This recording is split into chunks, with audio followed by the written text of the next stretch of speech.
Hello and welcome to the Local Leaders Podcast. I'm your host, Jeff Johnson. The Local Leaders Podcast provides a platform for successful business owners to share their stories, their experiences, their advice, and their ideas in order to help our listeners achieve more success in their business and in their lives.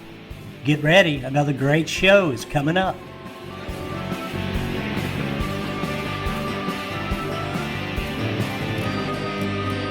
Hey, good afternoon, everyone. Welcome into a cold day in January. It's January 13th, and I'm Jeff Johnson, your host of the Local Leaders Podcast. I want to welcome our listeners to the show, and I want to introduce our latest and greatest guest that we've got on board today is Tom Kane of Cleveland Draft House out of Garner. Was Garner the first location, Tom? Yes, Garner's opened up in 2006, and then we opened up in Clayton in 2014. And 2021, our current location where I'm standing right now is in Fuquay. Well, and I didn't even say welcome to the podcast, but thank you for being here today, Tom. I do appreciate it, and I know our listeners do as well. Hey, you want to give us kind of a little background on the business, Cleveland Draft House, and let our listeners kind of know what you guys are all about? Yeah, our story is actually longer than the 16 years that the original one was open.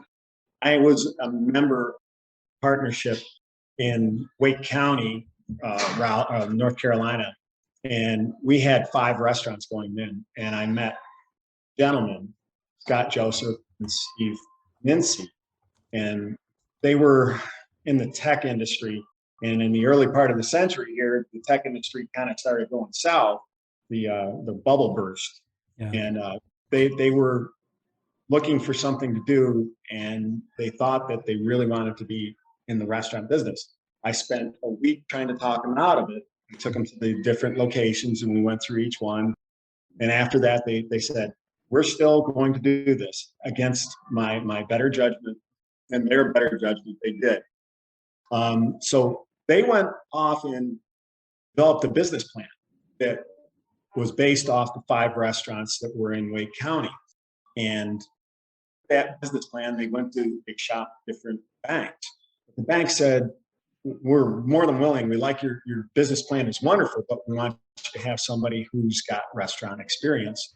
And they came back to my partners in Wake County, and they said, would you join us in the loan? And my partner said no, but that didn't exclude me from signing on. So I signed on with them and became a partner, a menial partner. And as time went on, my partners and my other they decided that maybe we should figure something out. There was going to be sort of like the Cleveland Draft House was going to be the first franchise of those restaurants, but it didn't work out quite that way. And they said, why don't you just go there? And I traded my interests in those 5 restaurants to be independent out here in Cleveland. So our business model here is a little different in that we own the property and the buildings that we operate. And that's a way of double dipping, really. Just that's our retirement, is the ground underneath my feet. So I'm hoping that stays that way. And so after 15, 16 years now that we've been doing it, it seems to be catching on. So people know what we are, and we have a pretty good reputation in this area. Yeah, absolutely. And, for those who are listening and not viewing, where they can see your website, it's I know clevelanddrafthouse.com. So again, anybody listening and wants to check it out, they've got a beautiful website. It really talks, gives you an opportunity to kind of see what they're all about and get some beautiful pictures and menus and all that good stuff. So clevelanddrafthouse.com. And thank you so much for sharing that backstory. So you went from a 5-unit partnership and kind of traded it off for the Cleveland Draft House launch back in, what'd you say, 2006? 2006 when we opened up, August 28th, 2006. Yeah, now I'm curious.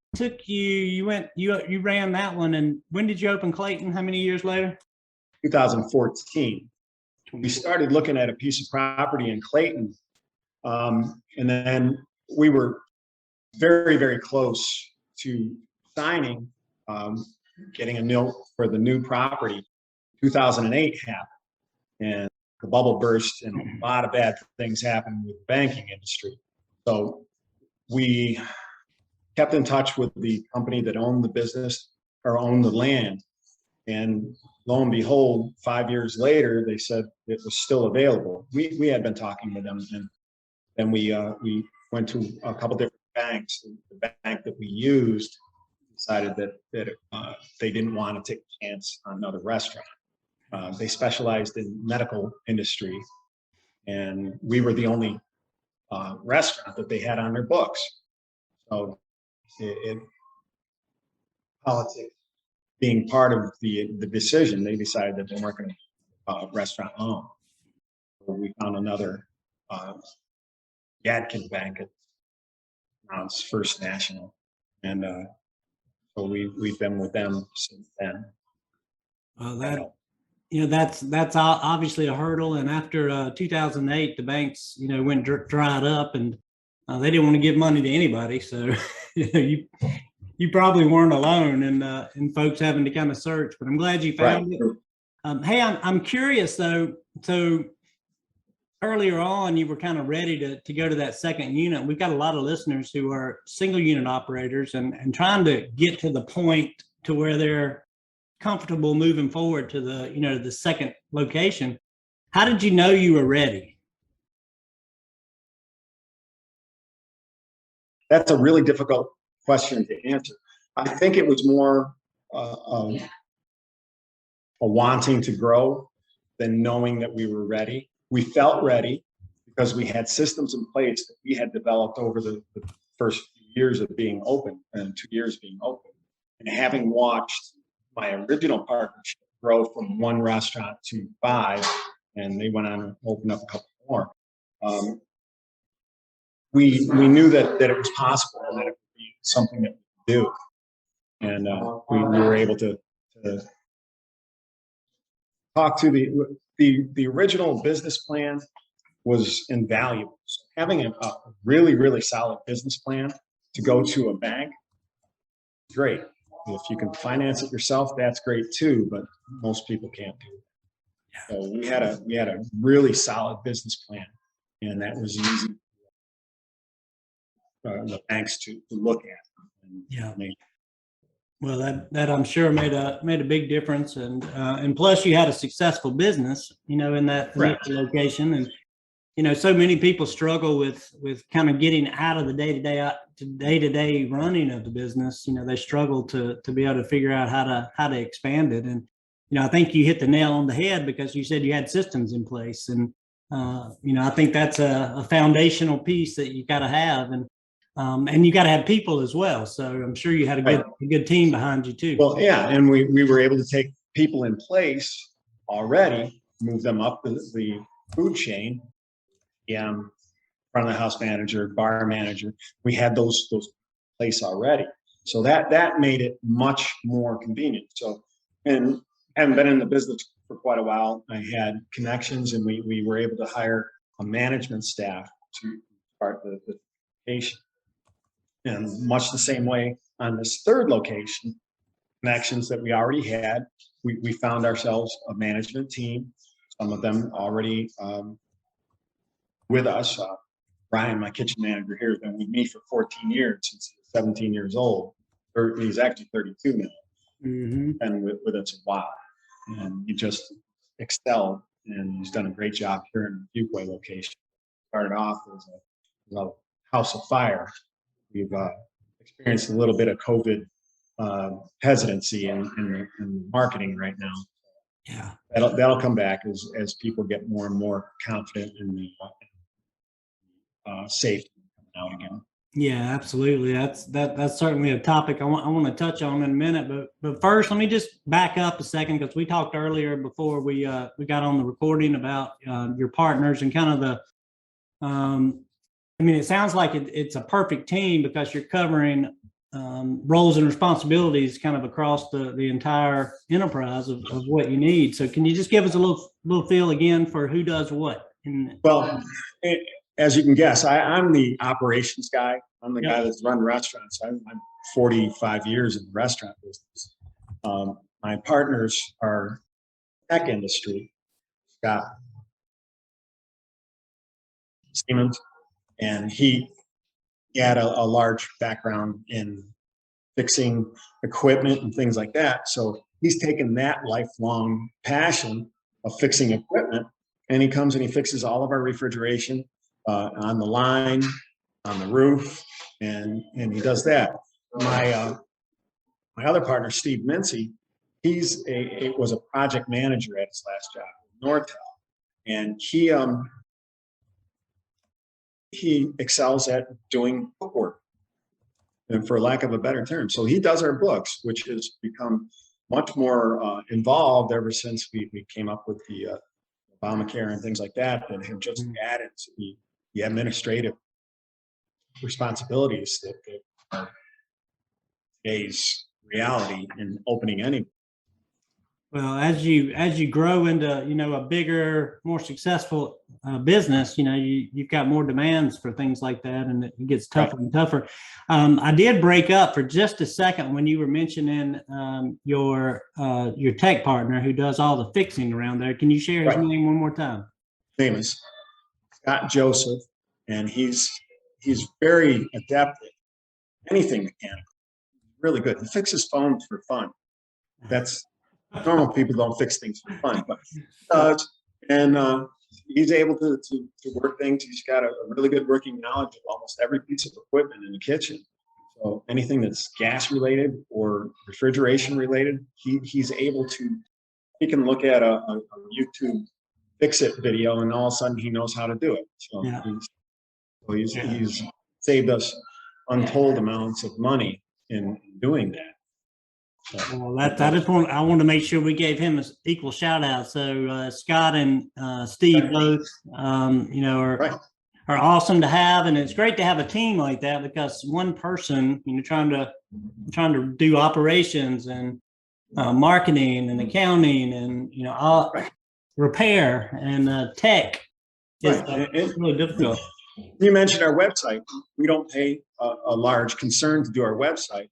Scott and Brian, his assistant, have developed that website over the years, and it's morphed into what it is now. It was already pretty good, but the web hosting company that they originally used, Yahoo, kind of backed out of that business, so we had to quickly come up with a new one, and a lot of the things that were already in place in the website and incorporated it into the new web. Now, having the 3 locations, easy to navigate on there, 3 locations, order online, things like that. Yeah, absolutely. And you mentioned COVID a few minutes ago, so I'm gonna backtrack, and there may be some other challenges you want to touch on, but as far as COVID is concerned, you had 2 restaurants and you went to 3, and you kind of been through this whole COVID thing. The biggest challenges most of our listeners have had, are food shortages, food costs, and staffing. So I know that's impacted you. How have you been able to mitigate the challenge, I guess? Some of it's dumb luck, but most of it's just hard work. I do have, at this new location, we have an extremely solid staff already, and part of that is having a good reputation as being a good place to work. Not all of it by any means, but it's a good.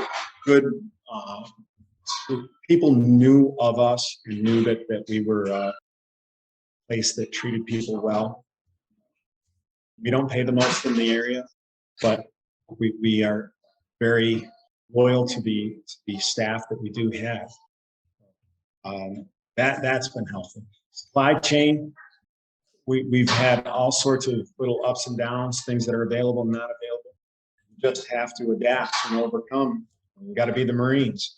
So you really do. And you have to come up with ways of providing the same service or product with maybe an alternative. And we have to continually look at what's available and make sure that it's a comparable like product and a value. Just for instance, our fry, we have an agreement with Lamb Weston and Fries, and we had to go to a different fry. We don't have the same agreement with that. We're paying $9 more a case for French fries. Mm. And each location here, I mean, we go through about 35 cases of fries a week here, and we're on the high end of the 3, but the other 2 are right behind us. So we're talking about 100 cases of French fries. That's $900 a week that we're having to pay more fries across the board, and you have to bite the bullet and do it. There's been a lot of things. Pork has been weird, and we sell a lot of ribs, and that's been one that we've had to come in and out of, and some of our products are really require that there's consistency in that product, and that one has hurt a lot. Chicken wings, like everybody, wings have been very hard. They've tripled. They more than tripled the cost past year. Yeah, it's been a struggle for everyone. Right. Try to do that, and changing just something as simple as what some people would think would be simple, changing out your French fry may not be a big deal, but it impacts your systems and your operations and your menus, and does it taste the same, and right, customer satisfaction. So there's just a lot that goes into any kind of disruption, in right. that supply. And we've done menu increases on the average. I'd say it's about 18 months. We're down to 6 months because of the constant changing of the cost of the items. We're going to meet this coming week to go over the menu, and we'll probably have to do quite a few increases. All right, I'm in the lobby. Well, it's that's a tactic you got to take. You can't absorb all those cost increases over all this time. It's been 2 years, and now we're going into a third. So I think customers are pretty aware and understanding of that, and everything's more. Grocery stores, gas, clothing. I mean, wherever you go, it's all high. Yeah, we touched briefly on 2008. One of the things that we did from 2008 to 2012, we didn't touch our prices. Our costs went up dramatically, but we didn't touch them because this area, although it wasn't hit as bad as most of the U.S., people were still hurting. We're in that sweet spot in restaurant business, restaurant world, where there's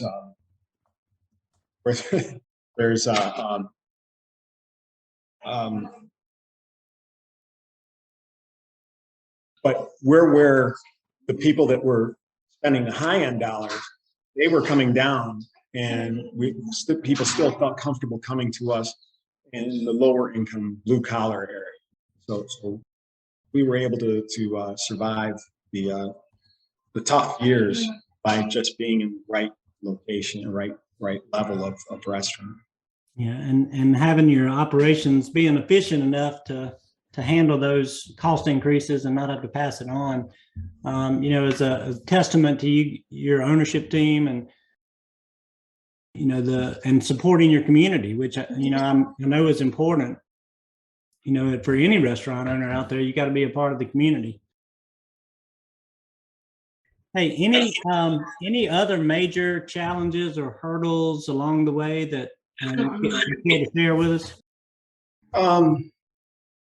Well, the physical challenge of being able to run a couple different units.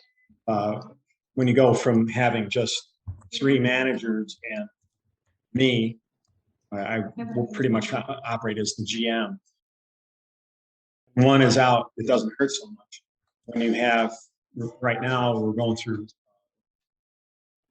there's when people are out, and you have to be able to cover shifts for managers constantly.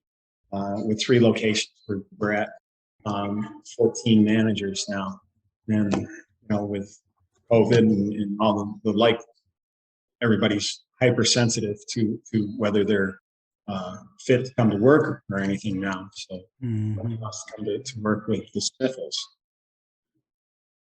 Not that they don't want to. It's one of those that you have to be.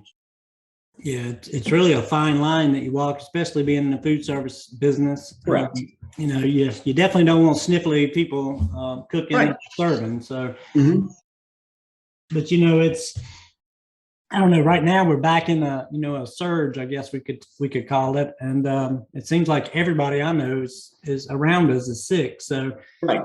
I'm hopeful that we'll get through this pretty quickly and get this thing back under control and going in the right direction. And hopefully, everybody's stays safe and healthy and Right. don't get too sick. Yeah, and we've been very careful about that. We had a tough week, the week between Christmas and New Year's.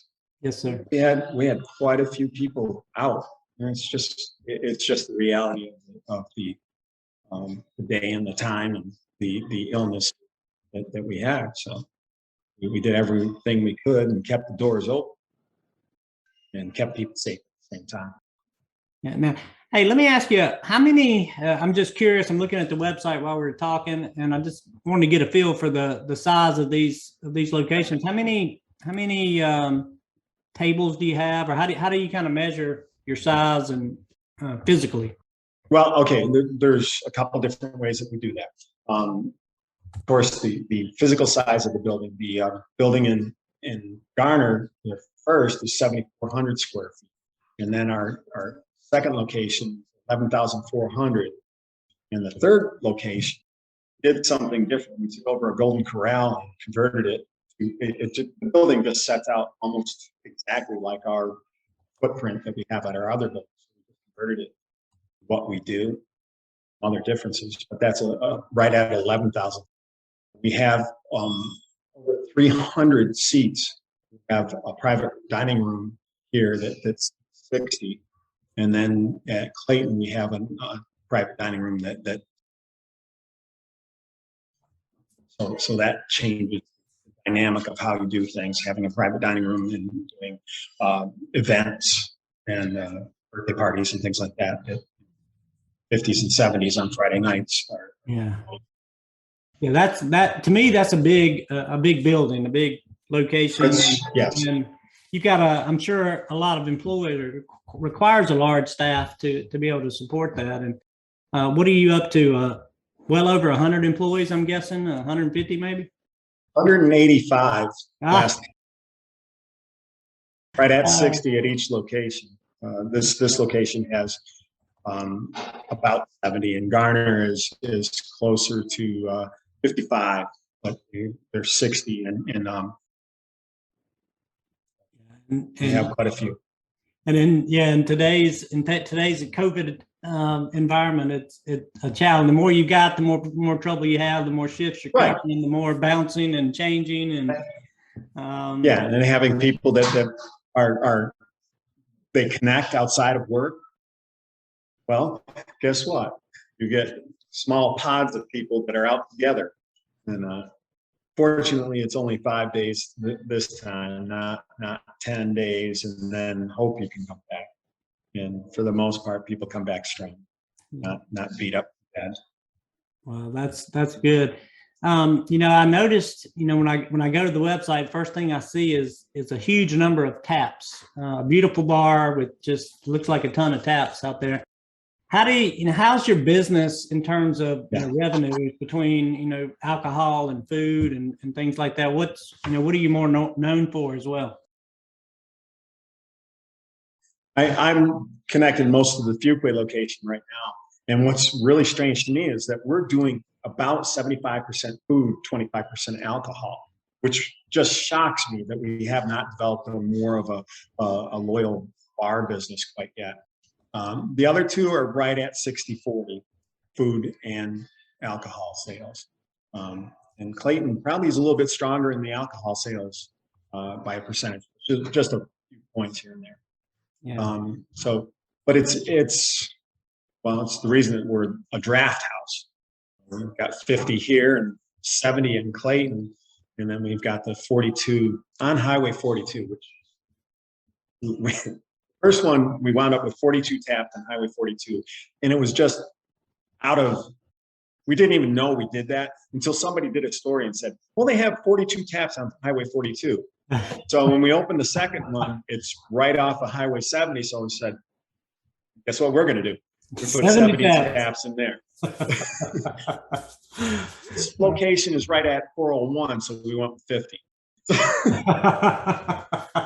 Well, you definitely didn't want to go 400, that's for sure. We might have wanted to, but Yeah. it was just not going to be practical. But there's a Highway 50 real nearby. So. Yeah, that's awesome. That's a cool story, especially the fact that you didn't plan it that way, because everyone would assume that you did. Yeah, we did on the second one, but the first one, it just was dumb luck. We have a 36 tap back bar, and then we brought in another egg cooler that had 6 taps. But just 36 and 6 wound up being 42, and our bar is 40 feet. So it's right at Highway 40 and 42. So a 40-foot bar with 42 taps. And it was. Yeah, you couldn't have planned it that way, Tom. You couldn't have planned it. Yeah. We thought of a lot of things. That was not one of them. Yeah, well, I'm sure that bar business will build in Fuquay. It's it takes some time because people have places they go, and then now there's a location there, and some of us folks who enjoy sitting at a bar and having draft beer, like myself, we have our place that we tend to go to. It takes a little bit to get moved. Right. Takes some time, so I'm sure it'll develop. Well, one of the things that brought us down in Fuquay too is the cold. We've got a very, very comfortable patio here, as we do in Clayton. Mm-hmm. Very comfortable. 15 tables, chairs, plus an additional 12 chairs that are just out and about that can be added to tables. That, when the weather turned, of course, all the COVID hit and everything at once, so I can't say which one is which, but that patio was very, very busy. Yeah. I expect it was, especially early on when they closed indoor dining and all that. And speaking of which, let me ask you a little bit about technology, because I always love to hear what people are using and kind of how you adapted or changed, if you did, for COVID. Are you doing a brisk takeout or to go type business now? And did that change from COVID? Well, we brought on the order by internet when COVID hit hard. We'd been talking about it, just never got to it. We did a lot of things when we did the shut. Yeah, upgraded some systems. We added that, and ever since the takeout business, it was 5-6% of our business. It went to 20% in 2020.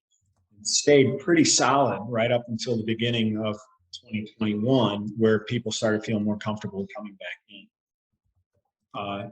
Stayed right at 20. At our new location, we probably are at not quite 10% of sales, but we're new here to the community, and I'm sure that will grow. The takeout business is always second growth business that we have, in my opinion. That's as people get more and more comfortable with what you do, and we do a good amount of comfort food. We don't do anything that's we're not looking for the next foie gras. We just do simple food well. Yeah, which is great in post COVID times, because you gotta. Well, you need to have a menu that is takeoutable. I know that's not right. Ours travels nicely. Yeah, it's nice when it travels nicely, and you're able to kind of make that switch and be able to continue to drive revenues despite the times that we're in. And hopefully we won't be back to closing anything down, but right. You never know these days. So,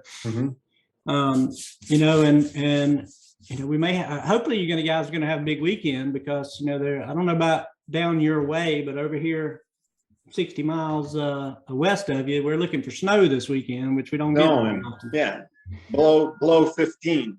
That's why I live here, so I don't have to do that. So it can come as long as it goes quick. Yeah, it goes away faster than it. Yeah, and that's usually what happens here in North Carolina. For our listeners who are not here, we don't see a lot. And I saw at lunch today, like in my area, there's 8 to 12 inches, and that's a blizzard for us. It absolutely is. Yeah, and yeah, on Sunday. So when I had a reschedule a party for Sunday, and they said, well, we got bad weather coming, so already it's affected our business. Yeah. Large party is canceled. Yeah, and We'll get them back another time.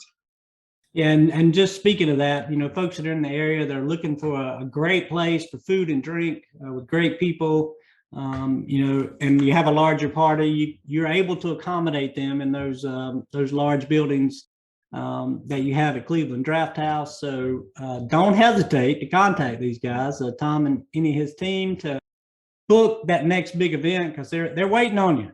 Yeah. And cold beer on tap. Cold beer, that's right. Hey, what are you guys using on the POS side? Did you make any changes during COVID for that, or are you kind of stuck with what you had? We kind of sort of did.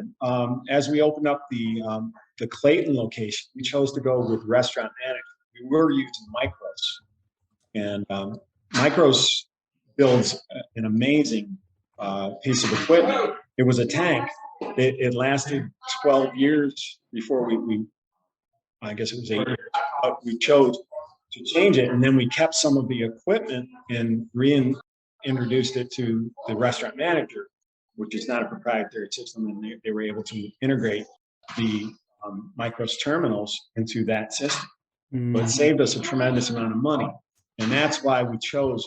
We went and we studied. We looked at the Aloha. We looked at PosiTouch. We looked at almost every system that was out there.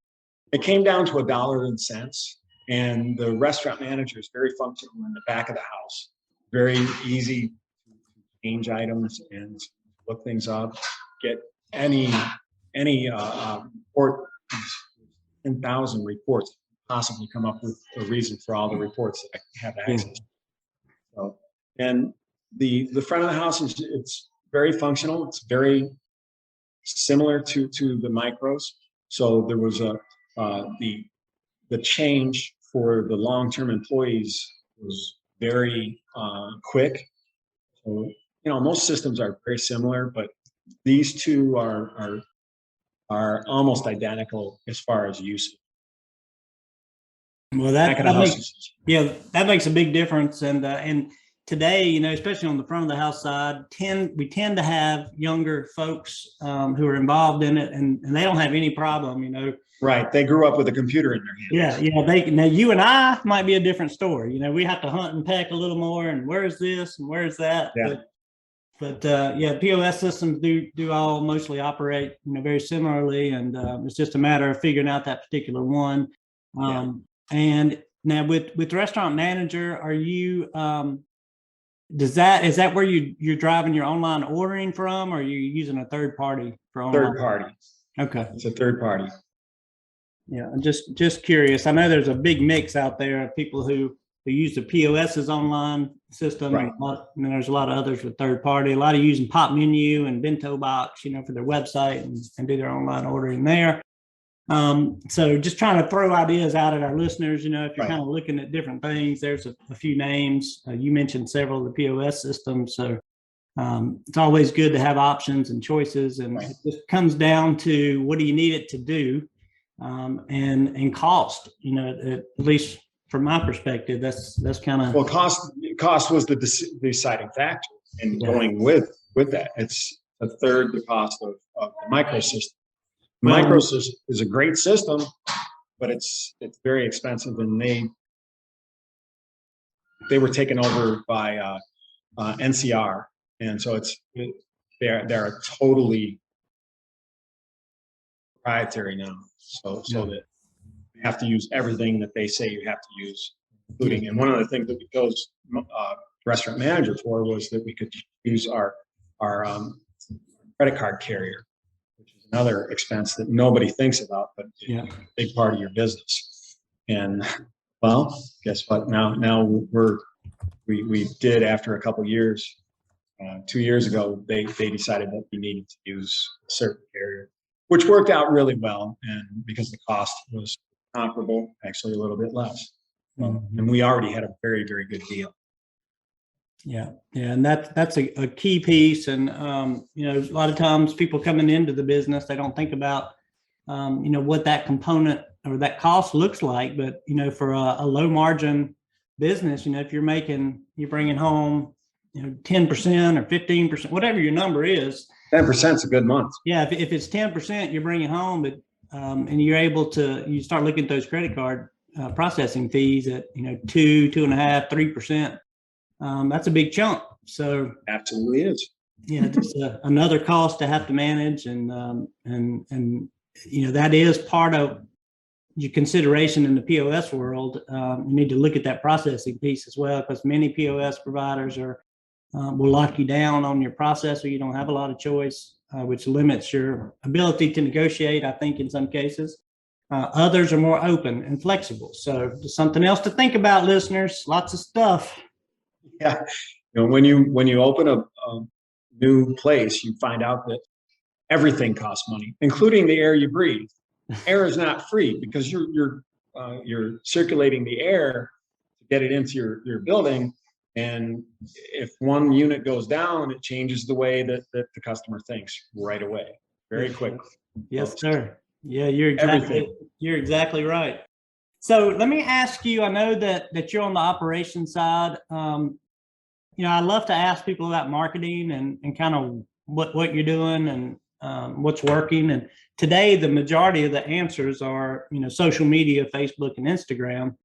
You guys doing anything differently, or are you kind of stuck or sticking to that social media platforms? Social media is 97% of what we do. The other 3% is being involved in almost any local fundraiser or any way to get the word out for charities. We involve ourselves in those as much as possible, and that really is a low cost, easy way to be a part of something that gets your name on the list of people. Yeah, valid point. Kind of getting back to the community and the importance of being involved and being a part of the community that you're serving.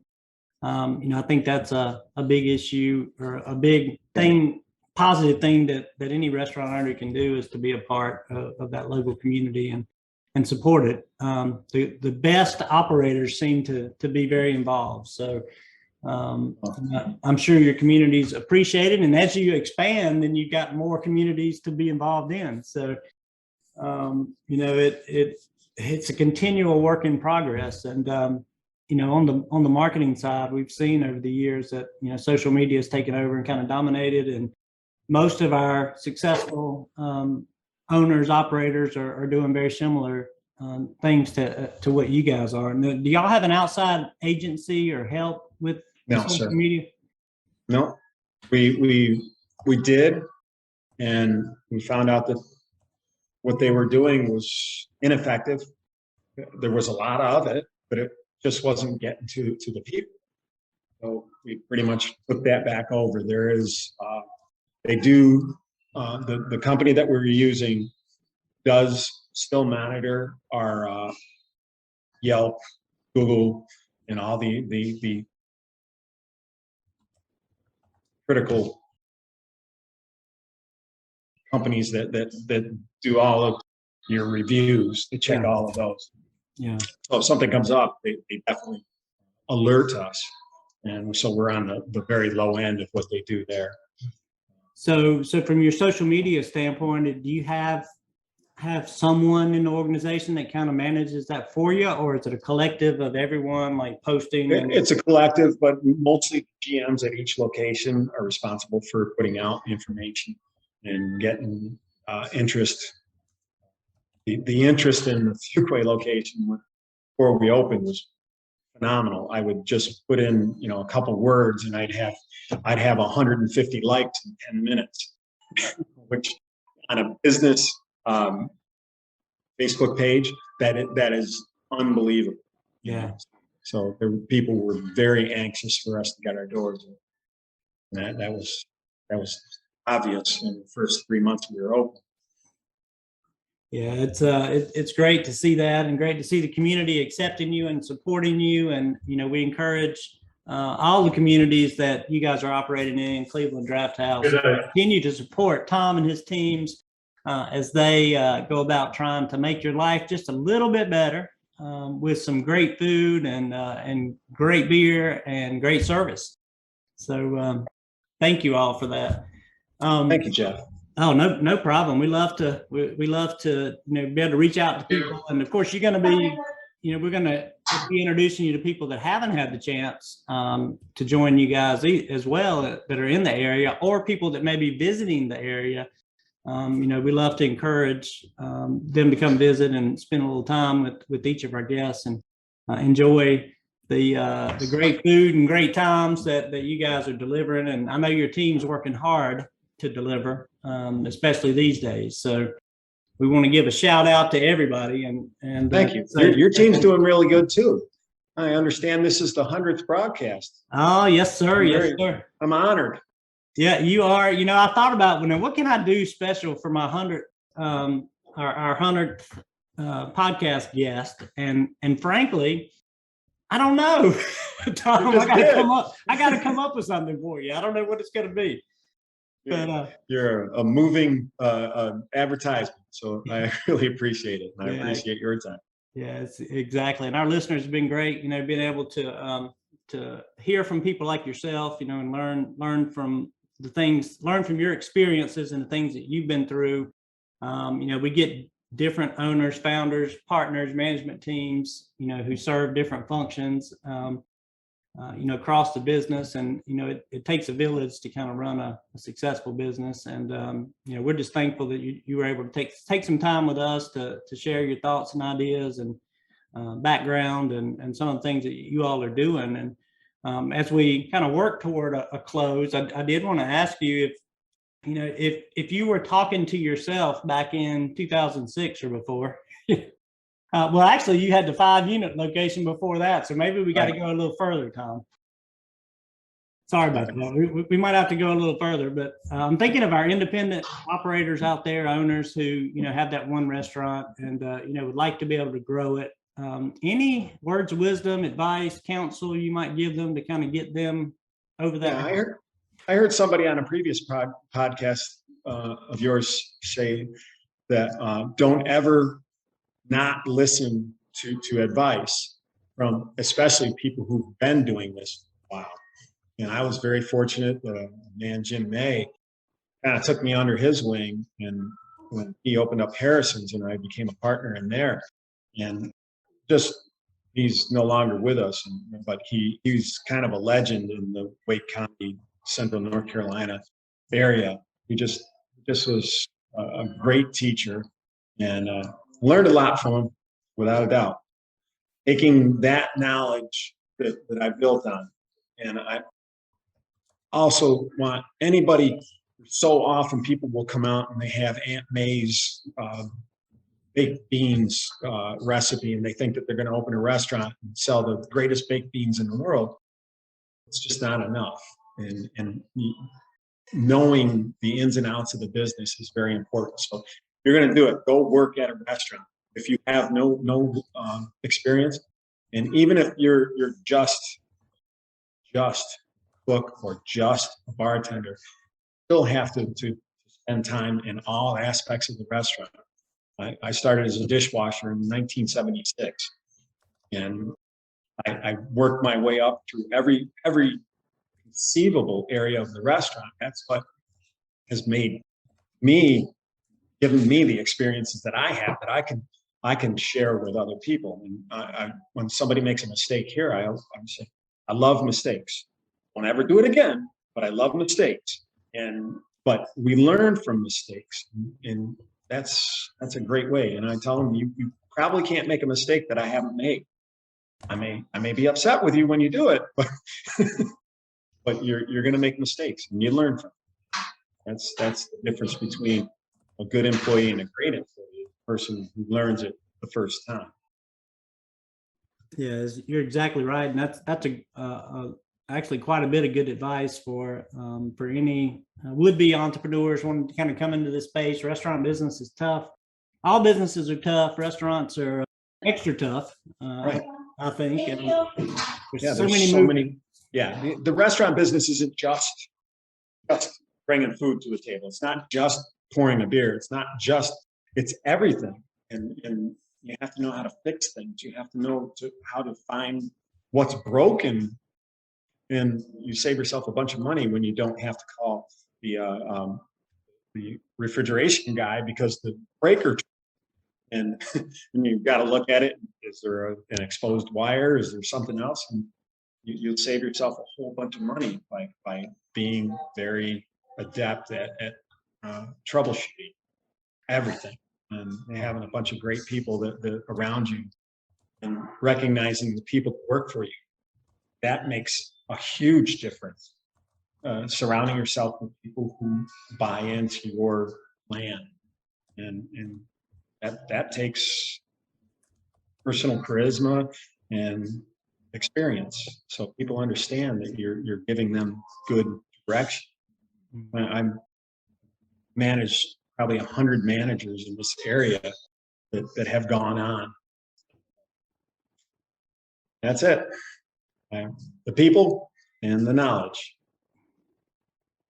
Yeah, that is the key to doing it, and thank you so much for sharing those words of wisdom and advice for all of our listeners out there. And again, just to kind of recap for those listening on their favorite podcast channel, we're talking to Tom Kane out of Cleveland Draft House in Garner, Heatwave Arena, and I just went blank. Okay. Heatwave, Garner, Clayton. Thank you. I just went crazy in my brain, and it just really. Oh no, that's. But yeah, we're talking to Tom of Cleveland Draft House in those 3 locations. In the Wake County area or in North Carolina. Again, their website is clevelanddrafthouse.com, so it's really easy to get to. Online ordering is available. Big parties are available. Just let these guys know what you need. They'll take care of you. And please, if you're in the area or traveling through the area, stop by and enjoy some time with Tom and his team. And thank you so much, Tom, for being on today and sharing your thoughts with us. There's so few of them. I like to get them out when I can. Now you sound like me, my friend. You sound like me. Well, I tell you, as we get older, I have more. I don't know about you, but I have more thoughts than I have action. Well, I'm still in the action zone, so yeah, you don't have a choice over there. You got to be moving and grooving to keep this train on the track and keep running in the right direction. And again, we appreciate it. Appreciate the humor and the advice and everything else. And we look forward to watching you guys continue to succeed and just stay out of the snow this weekend. Yeah, we'll do that. Yeah, well, you do the same. Thank you again. Thank you to our listeners for joining us for another episode of the Local Leaders Podcast. I am your host, Jeff Johnson, and I bid you adieu, and we'll see you at the next show. Thank you.